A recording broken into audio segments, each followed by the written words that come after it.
भाई में कभी झगड़ा हो ही नहीं सकता। भाई भाई में झगड़ा कभी नहीं होना।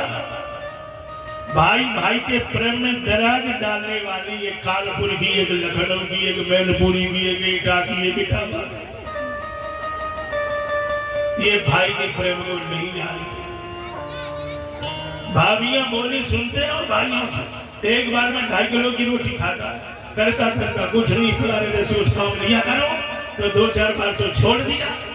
लेकिन अब कब तक कहे, बरसात का समय था, भरत जी बैठे थे, मोड़ टंगड़ी थे, हाथ पकड़ा, फावड़ा पकड़ा दिया, चलो खेत की मेड़ फूट गई डालनी है। भरत जी ने नहीं कहा कि यहाँ ले जाना है, और फावड़ा पकड़ के सारे पूरे खेत में जितने खेत थे मोजी में सबकी मेड़ तोड़ के एक ही खेत बना दिया। क्या मतलब? ध्यान देना, इस मेड़ में ही हम आपको भगवान से दूर कर दिया है। ये घर हमारा है, ये घर तुम्हारा है, ये बेटा हमारा है, ये बेटा तुम्हारा है। जिंदगी ने पद में बहुत अच्छी बात लिखी, उल्फत नशेका के दिन सच्चा जरूर होगा, परमात्मा उसी दिन जाहिर जरूर होगा। लग जाएगी उसके कदमों की एक ठोकर, पापों का सख्त पुतला पल भर में चूर होगा। हर शय में उसकी सूरत, हर शय में उसकी सूरत एक दिन छलक पड़ेगी। कब?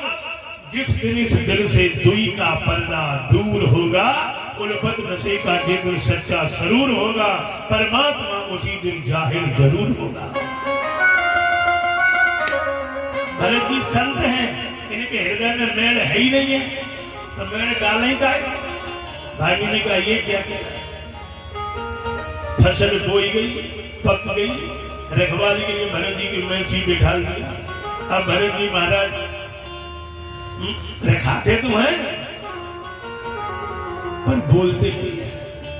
पड़ोसी के लोग गायों को घेर के भरत जी के खेत में कर दे, चिड़ियों को उठा के भरत जी के खेत में बिठा दे, और जब चिड़ियों को देखे, गायों को देखे, तो भरत जी मैची पे नाचने लगे, हा गोविंद आज गाय का रूप बना के दर्शन देने आए हैं, आज चिड़िया बनकर के देखिए हमारी आंख में कमी है।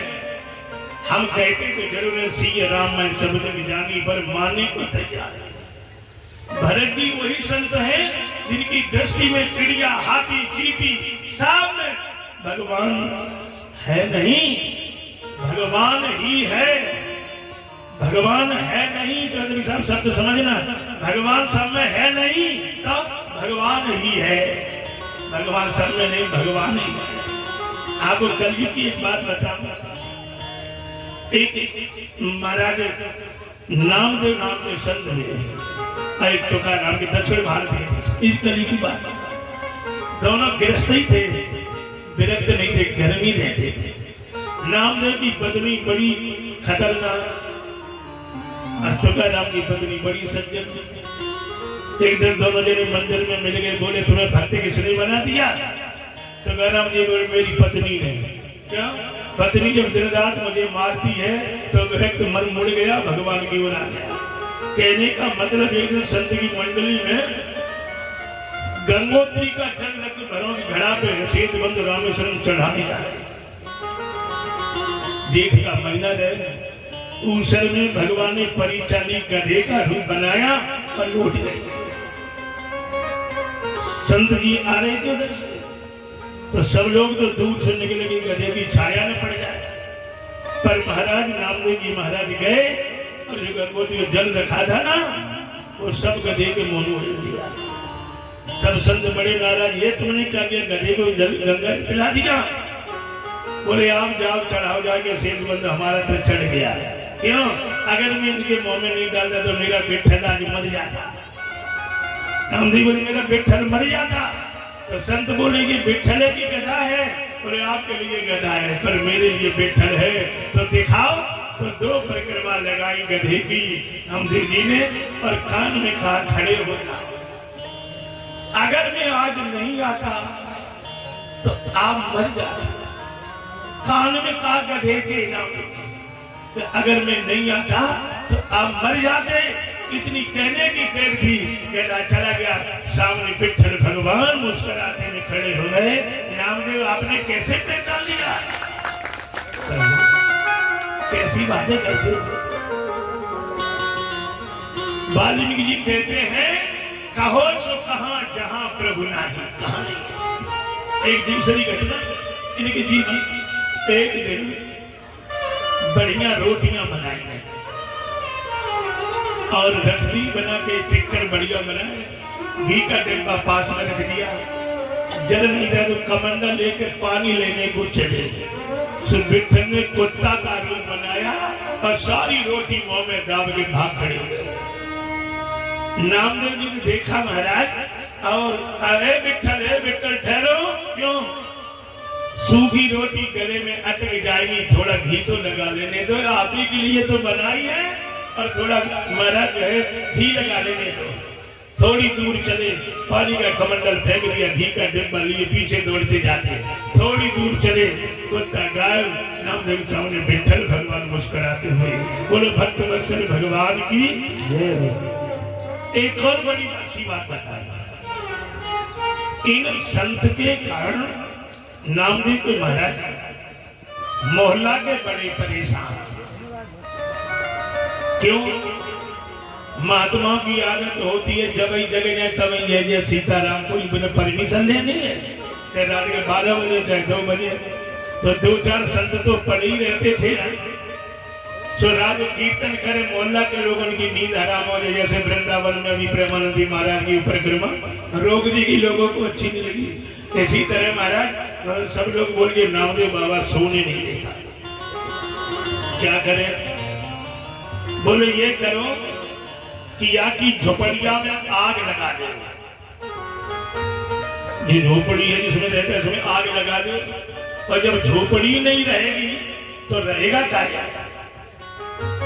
लोगों ने नामदेव की झोपड़ी में आग लगा, नामदेव मौजूद नहीं थे। तो महाराज सारा जब सामान जलने लगा तो 2-4 भले आदमी थे जो झोपड़ी भीतर सामान था उसे उठा के बाहर रखने लगे। तब तक नामदेव जी आ गए, तो जो सामान लोगों ने बाहर रखा था निकाल के उठा के सब आग में फेंक दिया, जो बचा था वो भी जला दिया। लोगों ने कहा ये क्या किया? क्यों? हमने इतनी मेहनत से निकाला, तुमने फिर उसी नाल में डाल दिया।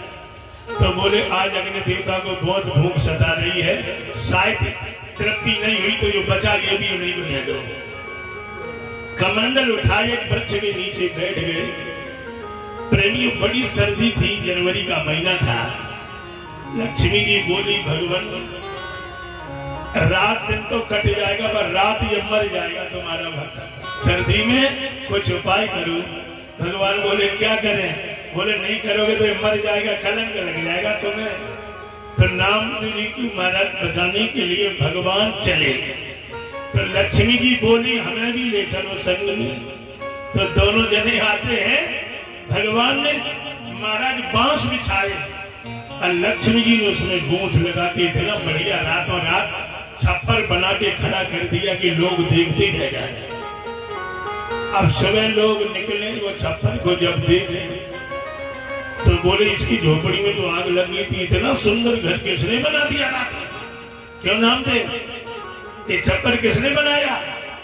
बोले क्या बताएं, इतना बढ़िया कारीगर आया रात में, हमने बहुत मना किया पर वो माना ही नहीं, उसने बढ़िया छप्पर बिठा दिया। अरे वो जो 2 मंजिल का बना रहा था हमने रोक दिया कि हम एक ही गुजर कर लेंगे, 2 मंजिल का मत बनाओ। अब गांव के लोग बोले नामदेव इतना बढ़िया कारीगर? हाँ इतना ही बढ़िया कारीगर है, वो तो 2 मंजिल का बना रहा था हमने रोक दिया। तो नामदेव जी मकान तो हमें भी बनवाना है, तो क्या कारीगर को बुला दोगे? नामदेव बोले हम बुला जाएगा। तो उसकी तनख्वाह क्या है, क्या लेता है मजदूरी में? नामदेव एक ढेला नहीं। अच्छा एक ढेला नहीं तो जल्दी बुलाओ। बोले ढेला तो नहीं लेता पर बाकी एक शर्त है जो पूरी करता है उसी का मकान बना देता। तो बताओ शर्त क्या है? नामदेव जी बोले पहले जो है में आग लगाओ, जो तुम्हारे पास है उसमें पहले आग ही लगाओ, और जब कुछ नहीं रहेगा तब तो कारीगर आएगा बनाने के लिए। जब तक कुछ रहेगा तब तक नहीं आएगा। चाहता है मर्तबा बुलंद कर तो अपनी हस्ती मिटा के देख, दाना खाक में मिलकर गुले गुलियार होता है। जब तक दाना धूल में नहीं मिलेगा तब तक एक दाना का 1000 दाना नहीं बन सकता। अपनी हस्ती जब तक बर्बाद नहीं करोगे तब तक परमात्मा की कृपा का अनुभव कभी नहीं कर सकते। पहले अपनी हस्ती को मिटाना पड़ेगा।